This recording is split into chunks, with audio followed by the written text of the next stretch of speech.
After 40 years dedicated to a marriage, Linda heard the words no woman should ever hear: "I don't love you anymore."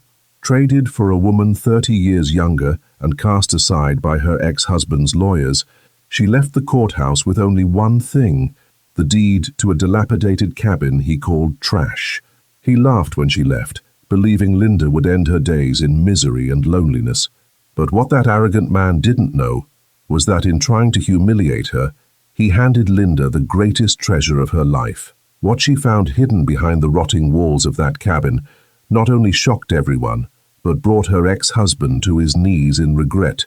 Just months later, stay with me until the end, because you'll discover the secret that transformed a discarded woman into the owner of an empire no one could ignore. If you believe that no woman has an expiration date and that justice always arrives, subscribe to the channel to follow this comeback that will cleanse your soul. Linda Harrison had been 62 years old for exactly 3 weeks when her world ended.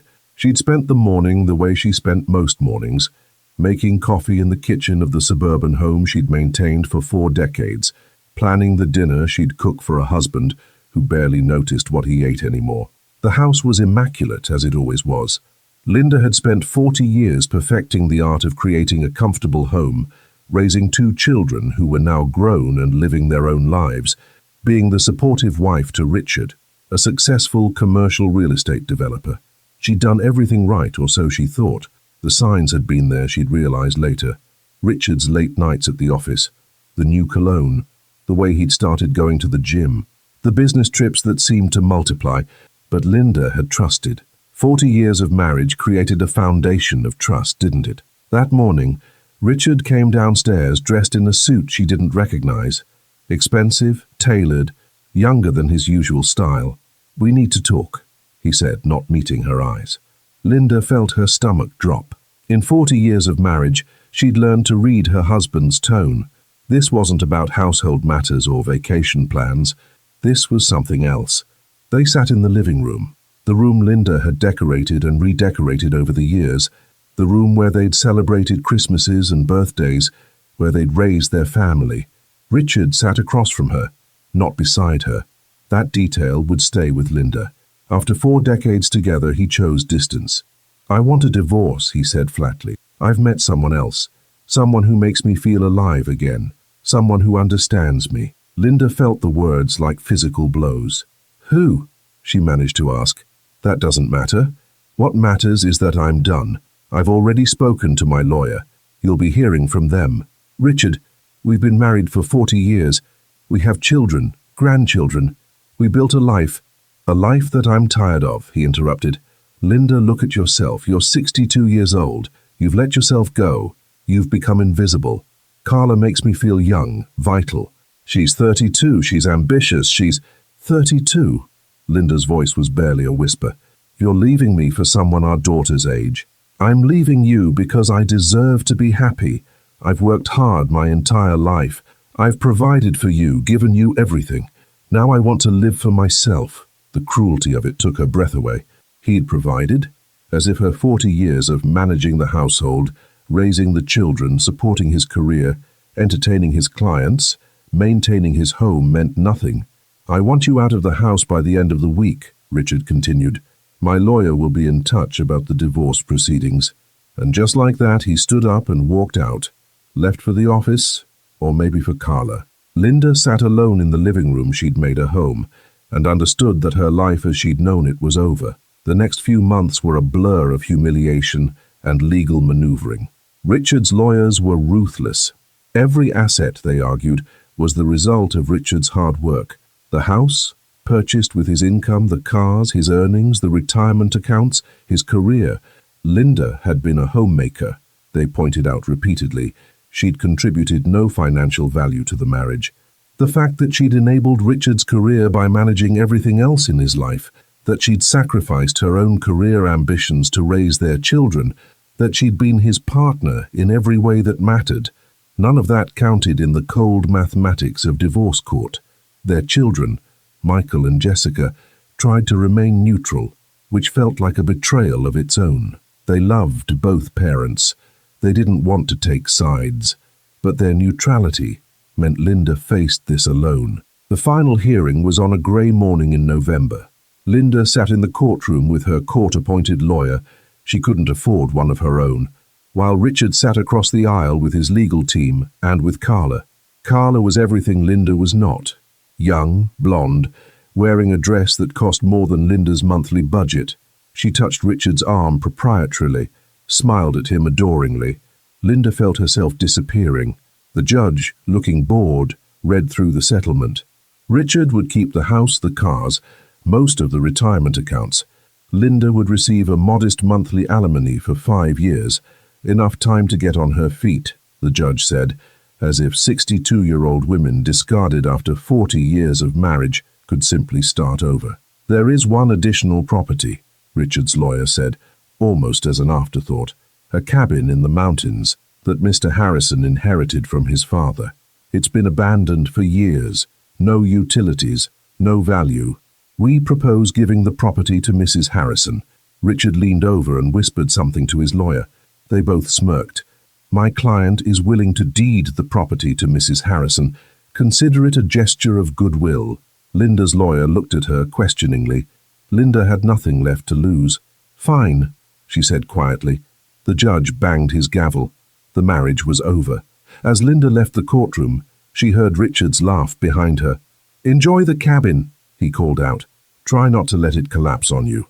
Carla giggled. Linda kept walking, kept her head high, refused to let them see her crumble. She made it to her car before the tears came. She sat in the parking lot of the courthouse, 62 years old, divorced, nearly destitute, with nowhere to go and nothing but the deed to a worthless property that her ex-husband had given her as a final insult. This was her life now. This was how 40 years of devotion ended, with mockery and an abandoned cabin. Linda spent her last week in the house packing her belongings. Richard had generously given her 7 days to clear out 4 decades of life. She took what she could fit in her old sedan, clothes, photos, a few pieces of furniture that had been hers before the marriage. The rest, the carefully curated home she'd created, the life she'd built, stayed behind for Richard and Carla.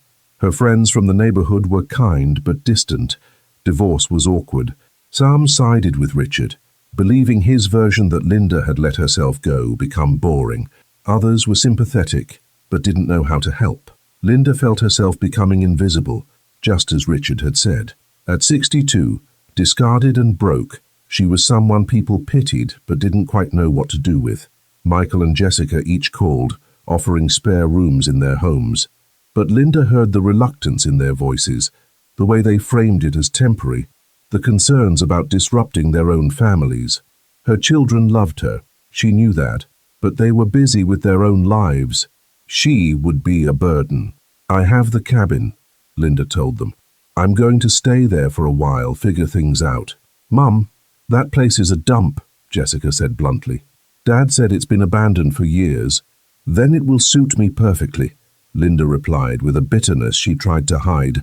The cabin was 3 hours north, deep in the mountains of Colorado. Linda had never seen it. Richard had inherited it from his father 20 years ago and declared it worthless. Too remote, too run down, not worth the property taxes except as a write-off. But it had a roof, probably, and it was hers. On a cold morning in December, Linda loaded the last of her belongings into her car and drove away from the only home she'd known as an adult. She didn't look back. The drive took her farther and farther from civilization. Paved highways became county roads, then gravel paths, then finally a rutted track barely visible through overgrown brush. She almost missed the turnoff entirely, a faded sign that read, Harrison Property, no trespassing. The irony of that wasn't lost on her. She'd been trespassing in her own life for 40 years. When she finally reached the cabin, Linda sat in her car for a long moment, engine off, just staring. Richard had called it dilapidated. He'd been kind. The structure was a disaster.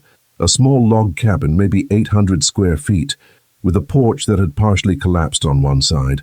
Several windows were broken. The roof sagged ominously in the middle. Vines and moss covered much of the exterior. It looked like something from a horror movie, not a home. Linda thought about her children's offers of spare rooms. She thought about turning around, driving back, admitting defeat. Then she thought about Richard's laugh in the courtroom, Carla's giggle, the way they'd given her this property as a joke, expecting her to crumble. "He won't see me fall," Linda said aloud to herself. She got out of the car. The mountain air was cold, crisp, scented with pine. Silence surrounded her. No traffic, no neighbors, nothing but wind in trees and distant bird calls. After months of humiliation and noise, the silence felt like mercy. She approached the cabin carefully, testing the porch steps before putting her full weight on them. The front door was locked, but the wood around the lock was so rotted that a firm push broke it open. The smell hit her first. Mold, decay, animal droppings, years of abandonment. The interior was even worse than the exterior. One large room with a tiny kitchen area, a stone fireplace, and a loft space that was probably the bedroom. Everything was covered in dust and debris. Holes in the roof had let rain in for years. The wood floor was rotted through in places.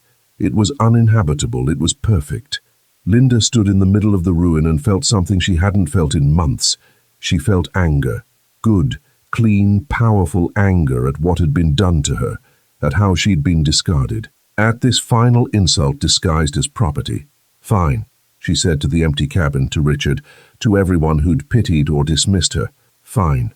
You want me to disappear into this dump? Let's see what I make of it." That first night, Linda cried. She sat on the floor of the filthy cabin with a sleeping bag she'd brought. No heat, no light except her flashlight, and she let herself break. 40 years of marriage, 40 years of devotion. And it had ended with this. A 62-year-old woman alone in a rotting cabin, discarded like trash. But the next morning, Linda woke up, dried her eyes, and got to work. She wasn't dead. She wasn't done. And she absolutely refused to let Richard Harrison have the satisfaction of breaking her. Linda's first week in the cabin was about survival. She had some money. The alimony from Richard wouldn't start for another month, but she had a small savings account he hadn't known about. She used it to buy essentials: a camping stove, bottles of water, cleaning supplies, work gloves, trash bags. The nearest town was 40 minutes away, a small mountain community with one general store, one gas station, and one diner. The people there looked at Linda curiously. A woman her age, obviously not a tourist, buying cleaning supplies and moving boxes. She didn't explain. She didn't need their pity or their judgment. Back at the cabin, Linda started with the most basic needs. She couldn't live with the smell and the filth. Even if everything else was broken, she could at least make it clean. She opened what windows still opened, letting December mountain air flow through. She started filling trash bags with debris, old newspapers, animal nests, broken furniture, unidentifiable rot. The work was hard. Linda hadn't done physical labor like this in decades. Her back ached.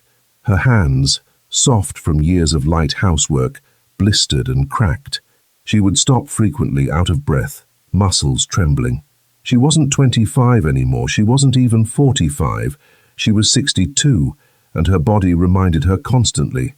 But she kept going. There was something almost meditative about the work. Each bag of trash she hauled out was a piece of her old life discarded. Each surface she scrubbed clean was a small victory. By the end of the first week, the cabin was empty of debris. It was still ruined. The floor was still rotted, the roof still leaked.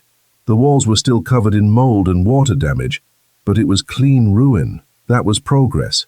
During the second week, Linda started tackling the mold. She bought industrial cleaner and a breathing mask from the hardware store in town.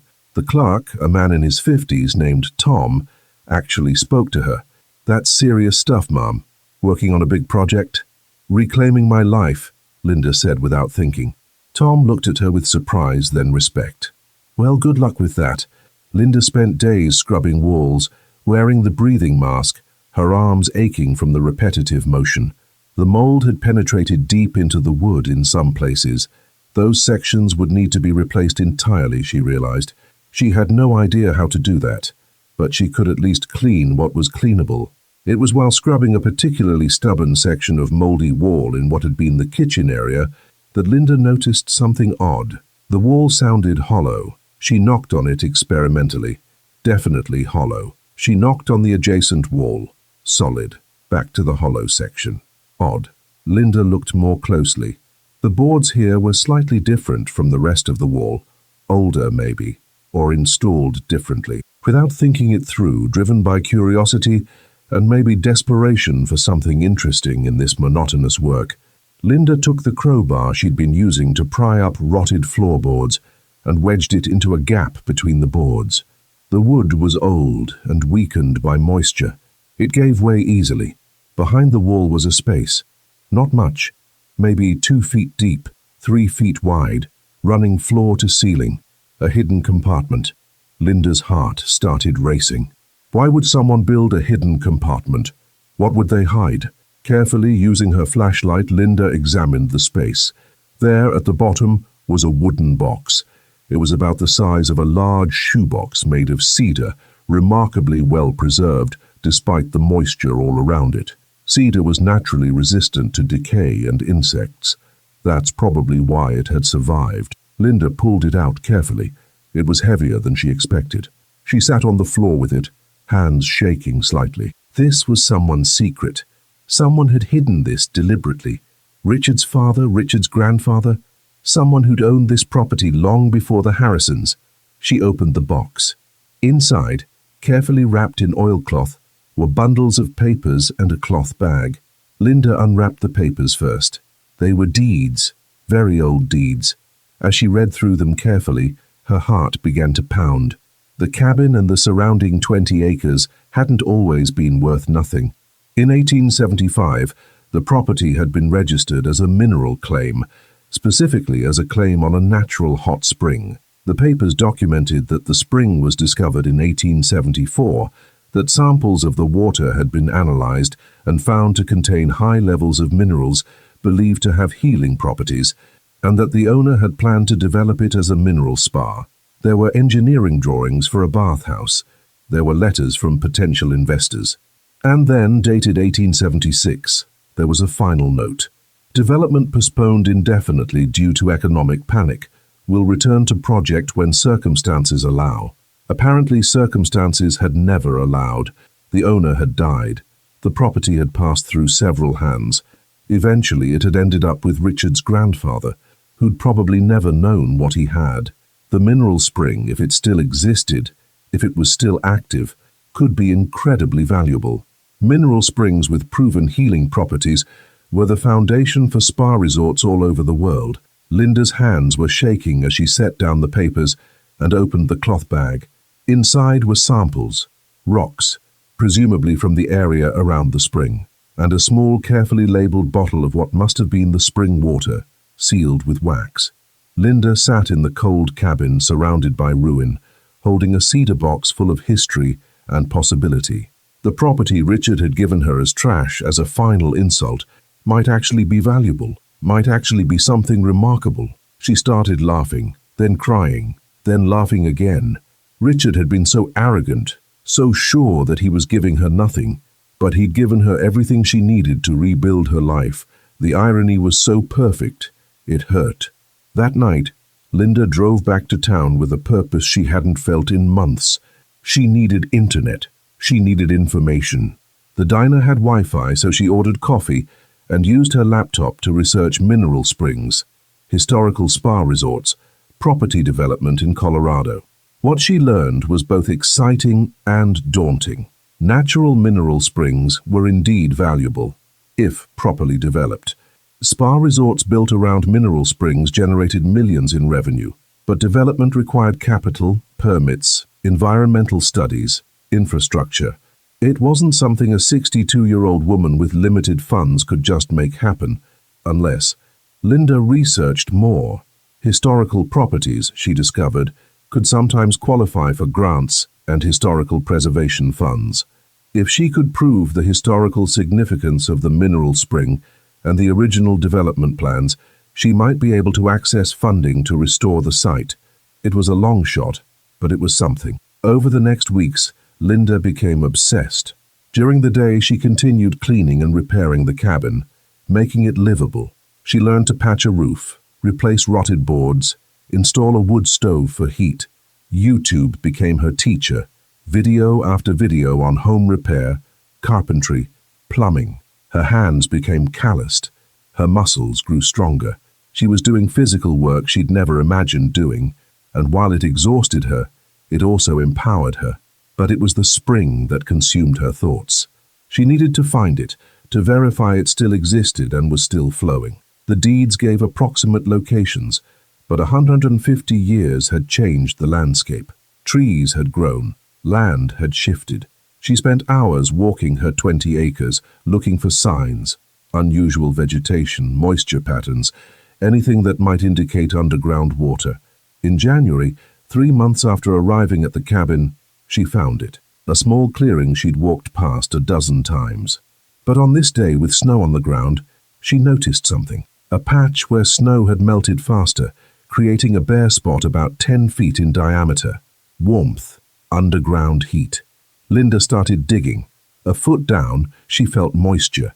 2 feet down, water began seeping into the hole, and it was warm. She'd found it. The spring was real, active, and exactly where the old deeds said it would be. Linda knelt in the snow next to the hole she'd dug, and she cried. Not from sadness this time, but from pure relief and gratitude. Richard had tried to discard her. He'd given her this property as trash, but he'd actually given her treasure. She had a path forward now. That evening, Linda called her children for the first time in weeks. "I'm okay," she told them. "More than okay, I'm actually doing something amazing." She told them about the spring, the historical documents, her plans. Michael was skeptical.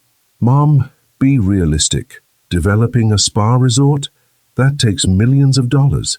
You can't—" "Watch me," Linda interrupted. "Just watch me." Jessica was more supportive but worried. "Mom, don't get your hopes up too high. Even if the spring is there, actually making something of it—" "I know it's hard," Linda said. "I know it's a long shot. But for the first time since the divorce, I feel alive. I feel like I have purpose. I'm not asking for help.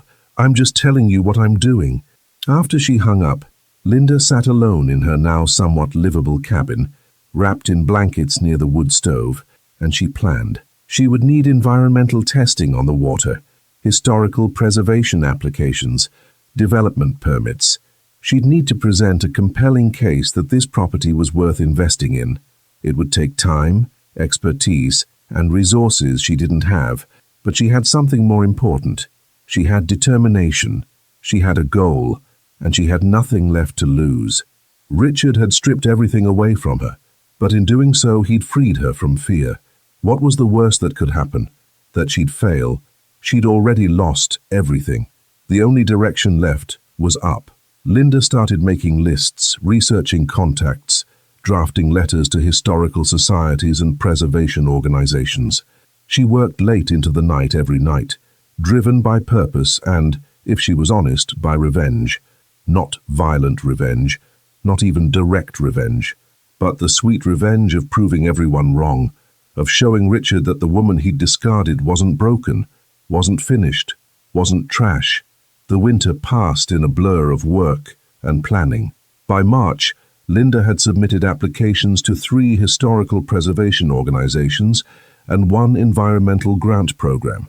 By April, she'd received responses: 2 rejections, 1 request for more information, 1 acceptance pending review. By May, the trees around the cabin were budding green. Spring was arriving, and Linda got the call that changed everything. The Colorado Historical Preservation Fund was approving a grant to restore the historical mineral spring property, including funds for environmental testing, historical designation, and partial funding for initial development. They'd been charmed by her story and by the historical documents she'd provided. They wanted this project to succeed. Linda sat on her porch, now repaired and sturdy, rebuilt by her own hands, and cried tears of joy and disbelief. It was happening. She was doing it. She was actually rebuilding her life from the ruins Richard had tried to bury her in. Over the next 6 months, Linda's property transformed. The grant funds allowed her to hire experts, engineers to study the spring, architects to design a small spa facility, builders to help with construction. But Linda remained hands-on, working alongside the contractors, learning everything she could. The cabin itself evolved from disaster to something beautiful. Linda restored it with care, preserving its historical character while making it functional and comfortable. She installed proper insulation, plumbing, electricity. She refinished the wood floors, replaced damaged logs, rebuilt the porch. She did much of the work herself, saving money, but also claiming ownership of every part of the transformation. By September, a year after she'd arrived, the cabin was unrecognizable. It was charming, rustic, beautiful, and Linda had turned the main room into a combination office and living space, from which she managed the spring development project. The spring itself was now protected by a small bathhouse structure, historically designed to match the 1875 plans. Water testing had confirmed what the old documents claimed.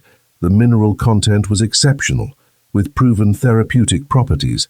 They were pursuing designation as a historical site and permits to offer therapeutic bathing services. In October, a regional magazine ran a story about Linda's project. From divorce to discovery, one woman's mountain miracle, the headline read. It told Linda's story, the divorce, the worthless property, the hidden documents, the transformation of both the land and herself. The article included photos. Linda saw herself in those photos and barely recognized the woman looking back. She'd lost 20 pounds from the physical work. Her face was tanned, lined, but alive in a way it hadn't been in years. Her grey hair, which she'd stopped colouring, was pulled back in a practical bun. She wore jeans and a flannel shirt, work boots. She looked nothing like the suburban housewife she'd been. She looked like someone who'd built something with her own hands. She looked powerful. The article brought unexpected attention. Investors reached out. Spa consultants offered services. Women wrote to her, sharing their own stories of divorce and reinvention. Linda hadn't intended to become a symbol of anything. She'd just been trying to survive, to rebuild. But apparently her story resonated. In November, exactly 1 year after the divorce was finalized, Linda received a letter from Richard's lawyer. Richard was requesting a meeting. He wanted to discuss the property. Linda burned the letter. 2 days later, Richard himself showed up at her cabin. Linda was outside, working with contractors on the final details of the bathhouse construction. She saw his expensive car struggling up the rutted road to her property and felt her stomach clench. She hadn't seen him in a year. Part of her wanted to hide, to avoid this confrontation.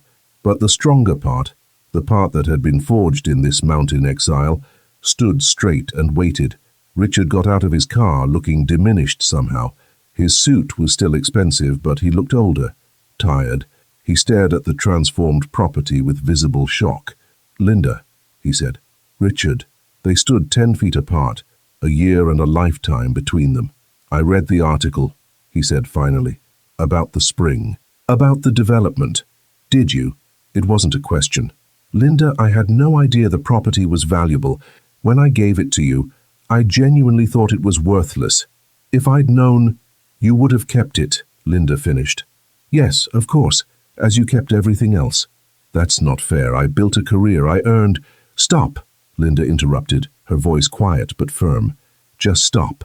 I don't want to hear it again. You've told me everything I contributed was worthless. Fine. You won. You got the house, the money, the young girlfriend. I got the worthless cabin. We're both happy with how things turned out." Richard looked uncomfortable. "Actually, that's what I wanted to talk about. Carla and I, we're not together anymore." Linda felt nothing at this news. No satisfaction, no sympathy, nothing. "That's unfortunate." "It is. And the business has been struggling. The real estate market has been difficult, and I made some investments that didn't pan out. I'm facing some financial challenges." Now Linda understood. He hadn't come to apologize, he'd come to ask for money. "I see," she said carefully. "And since this property was technically marital property at the time of the divorce, I think there's a case to be made that I'm entitled to a percentage of its current value. My lawyer thinks—" "Stop," Linda said again, louder this time.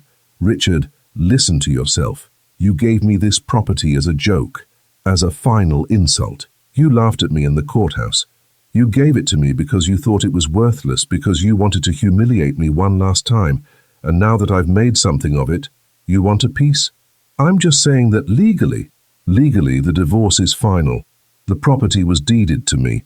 Whatever value it has now is because of work I did, discoveries I made, grants I secured.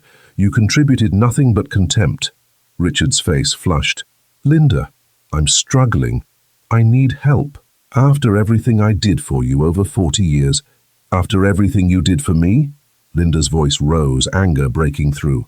After 40 years of my managing your household so you could focus on your career. After I raised your children, entertained your clients, supported every decision you made. After I gave up my own ambitions to enable yours. You don't get to come here now and claim you're owed anything. I gave you a comfortable life. You gave me a cage. And then when I got older, when I wasn't decorative enough for you anymore, you threw me away like trash. You gave me this cabin as a final insult. Well, guess what, Richard? You set me free. By trying to destroy me, you actually saved me. This place, this worthless property, taught me that I was never the worthless one. You were. Richard stood silent, his face a mixture of anger and something else. Shame, maybe. I made a mistake, he said quietly. With you, with Carla, with all of it. I see that now.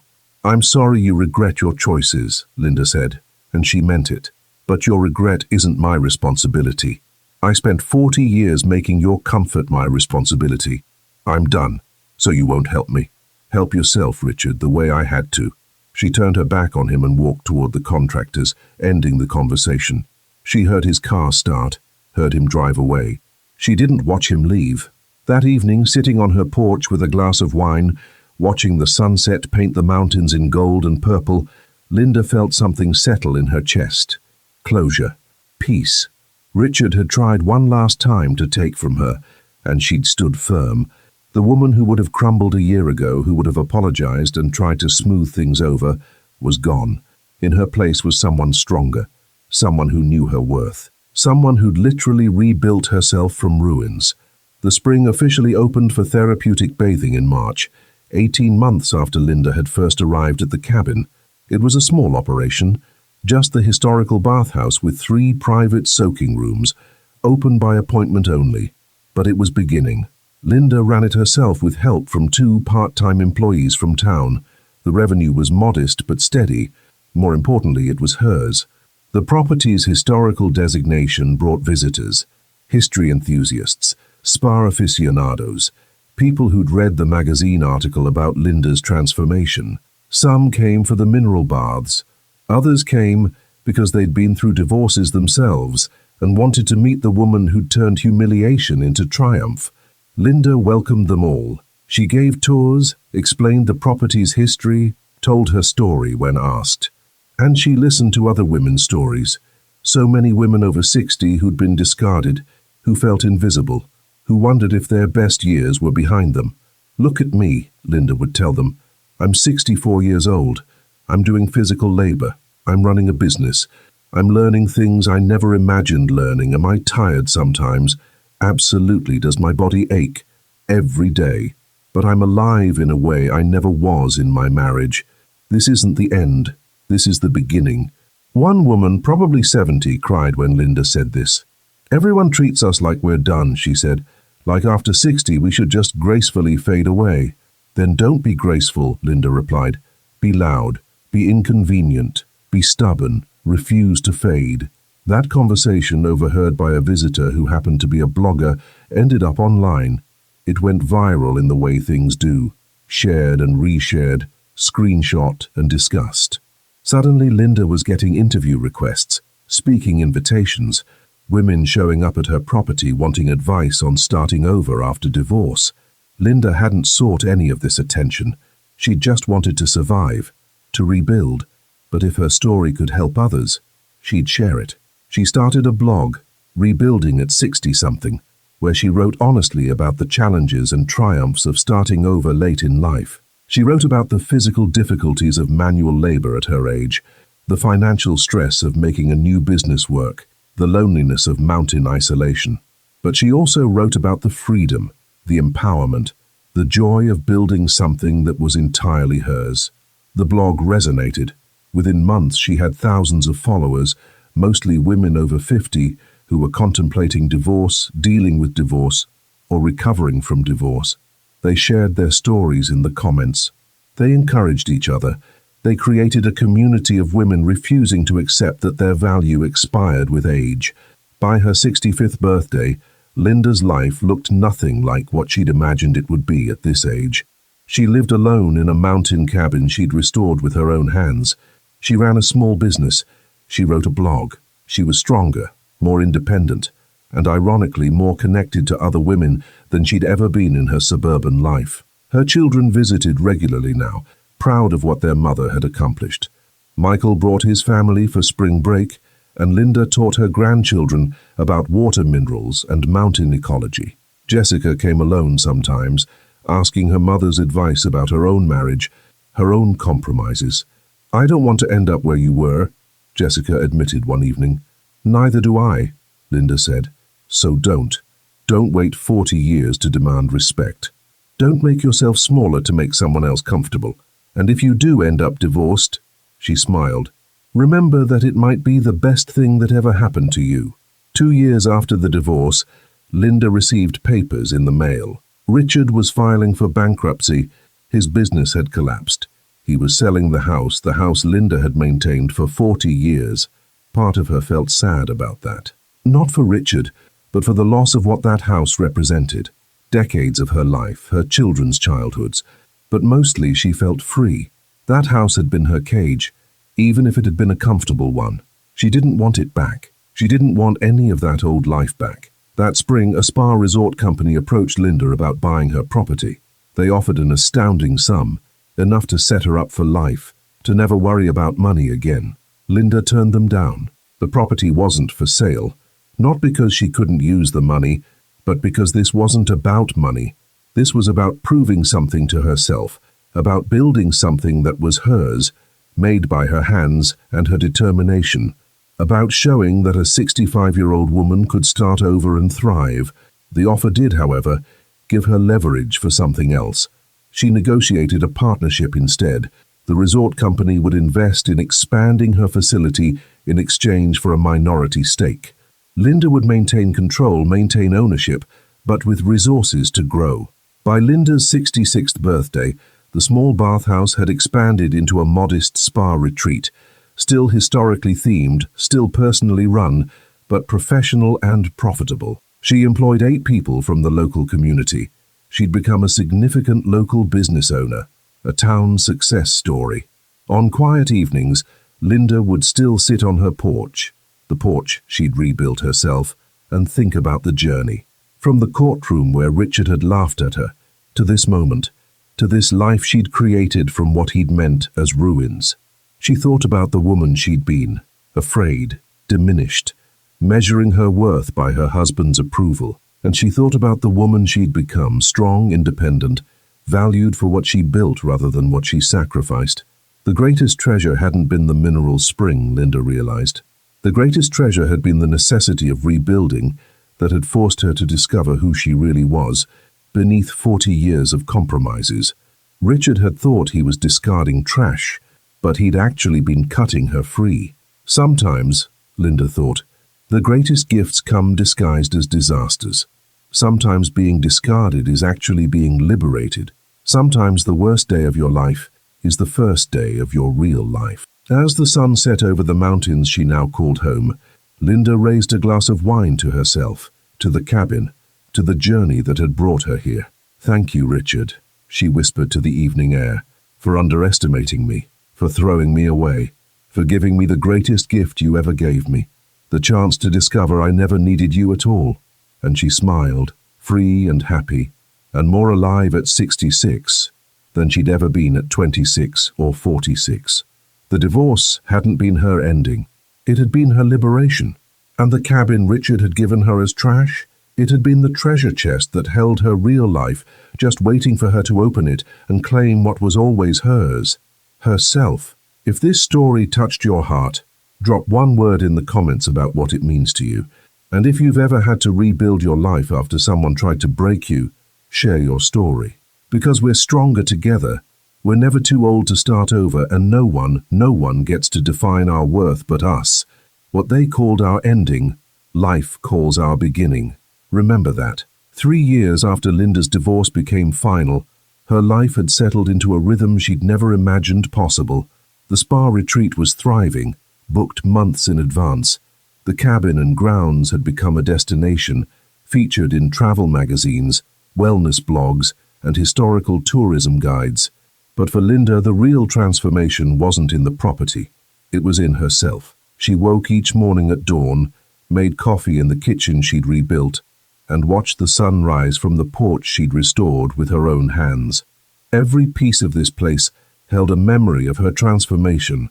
The floorboards she'd replaced, the walls she'd scrubbed, the garden she'd planted. This wasn't just a property. It was a monument to her resilience. Her blog had grown beyond anything she'd expected. Rebuilding at 60-something now had over 50,000 followers, women of all ages, but especially those over 50 who'd been told they were past their prime. Linda wrote weekly posts about everything from practical home repair tips to reflections on aging, independence, and self-worth. The comments section had become a community where women supported each other through divorces, career changes, empty nests, and all the challenges of aging in a culture that worshipped youth. One post in particular had resonated deeply. Linda had written about the day Richard showed up at her cabin, about his request for money, about how she'd felt nothing when she turned him away. For 40 years, his opinion of me was my opinion of me, she'd written. His approval was my goal, his disappointment was my failure. The greatest gift of divorce wasn't the cabin or the spring. It was learning that I could survive, could thrive without his validation. I spent 62 years believing my worth came from taking care of others. I'm spending my 60s learning that my worth comes from taking care of myself. That post had been shared tens of thousands of times. Women wrote to tell her it had given them courage to leave bad marriages, to start businesses, to pursue dreams they'd put aside. Linda was humbled by these responses. She'd never set out to inspire anyone. She'd just been trying to survive. But apparently, survival itself was inspiring. The business grew steadily.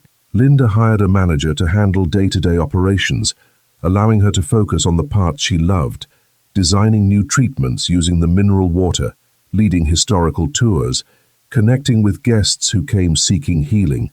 Many of the women who visited weren't there primarily for spa treatments.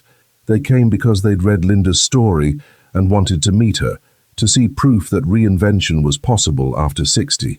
Linda made time for these women. She'd sit with them on her porch, share her story, listen to theirs. Some were freshly divorced and terrified. Others were considering divorce but scared to leave security. Still others were happily married but felt invisible, irrelevant, dismissed by a culture that saw aging women as problems rather than people.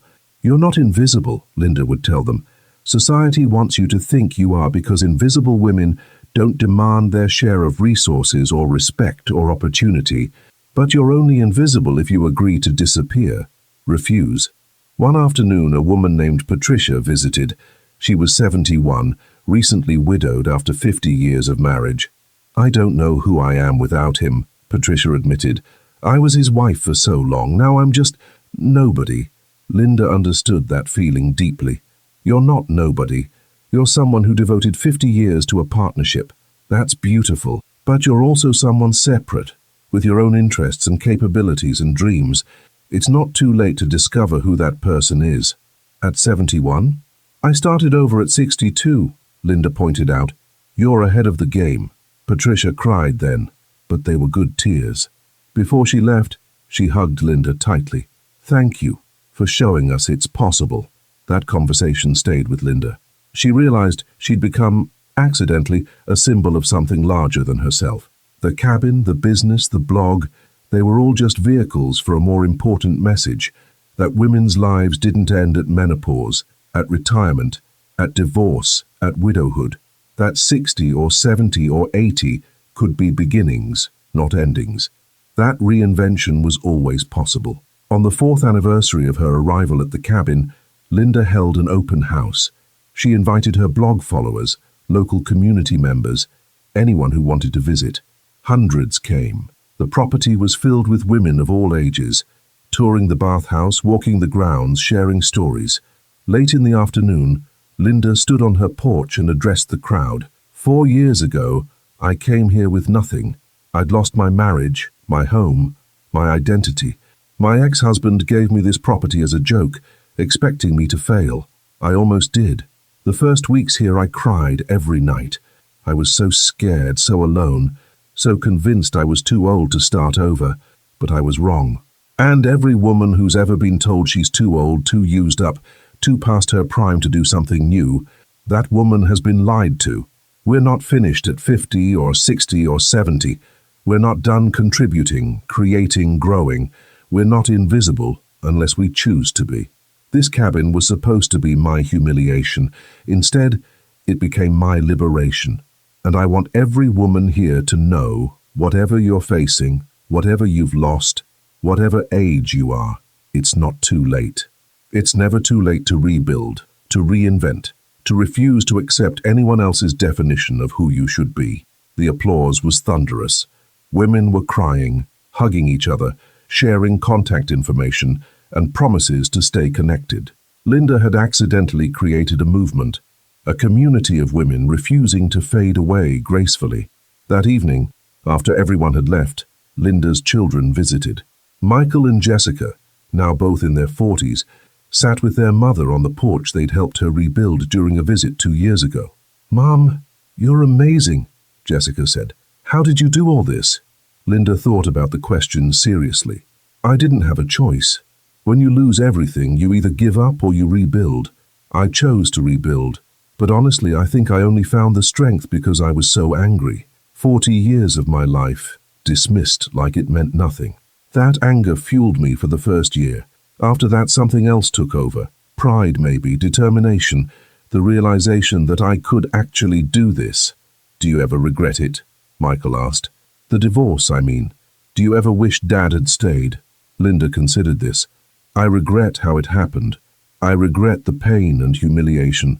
I regret the years I wasted being smaller than I needed to be.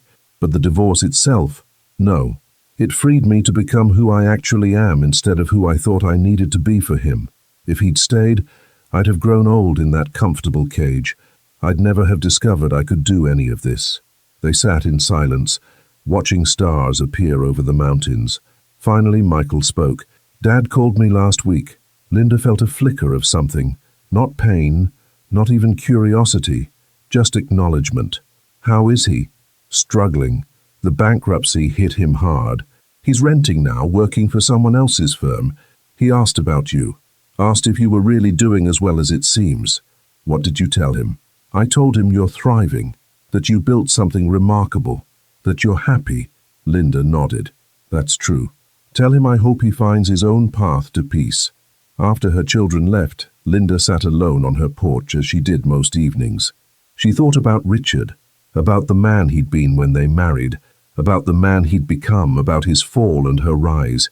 She felt no satisfaction in his struggles. His pain didn't heal hers. His failure didn't validate her success. She'd learned that revenge was hollow. The real victory wasn't his regret, it was her freedom. She'd spent 4 years building something beautiful from ruins. She'd discovered strength she never knew she had. She'd found community with women she never would have met. She'd learned that her value didn't come from anyone else's opinion. That was victory enough. As the mountain air grew cold and Linda prepared to go inside for the night, she paused at her front door. The door she'd repaired, reinforced, and painted herself. She remembered the first time she'd pushed it open, how it had broken under minimal pressure, how rotten and weak everything had been. She thought about the woman who'd stood here 4 years ago. Broken, terrified, defeated. That woman was gone now. In her place stood someone stronger, someone who knew her worth, someone who'd proven to herself that endings could be beginnings, and disasters could be gifts, and discarded women could become empires unto themselves. Linda smiled, stepped inside her cabin, and closed the door firmly behind her. Tomorrow, she'd wake at dawn and start another day of her reclaimed life. She'd work on her business, write her blog, welcome women seeking healing. She'd continue building the life she'd created from what others called ruins, because that's what she did now.